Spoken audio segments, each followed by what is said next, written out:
what's kind of the things you see in flight that are going to be part of 29? Well, do you know what? That's a really good question, because I was thinking about this, during the day, looking at the papers that are coming through. I think one of the big ticket items may very well be networking. Finally, at last, we might start getting some proper networking support.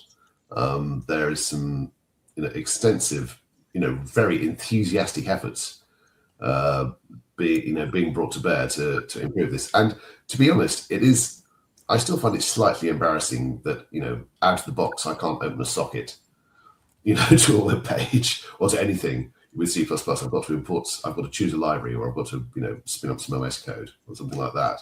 So, networking, I would very much like that to be part of C++ 29, because it's just about time.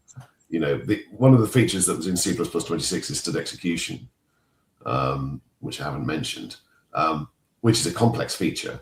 I have considerable difficulty teaching it. To be honest, I have considerable difficulty understanding it.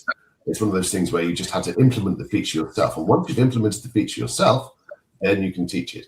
I have not done that. I know a few people who have.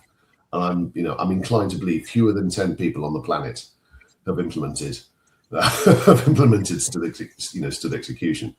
Actually, maybe fewer than 20, but it's a very small number. But this is going to feed into the networking story.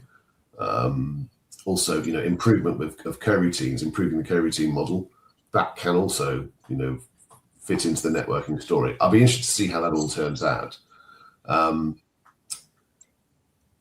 There's been talk of improving pattern matching. There's a pattern matching proposal in flight that's been,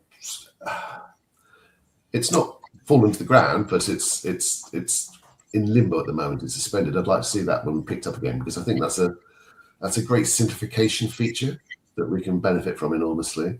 And as I say, simplifying is the thing. CPP2, which Herb Sutter's been working on his own, he's got a kind of pattern matching working in there, and it just leads to much more readable code.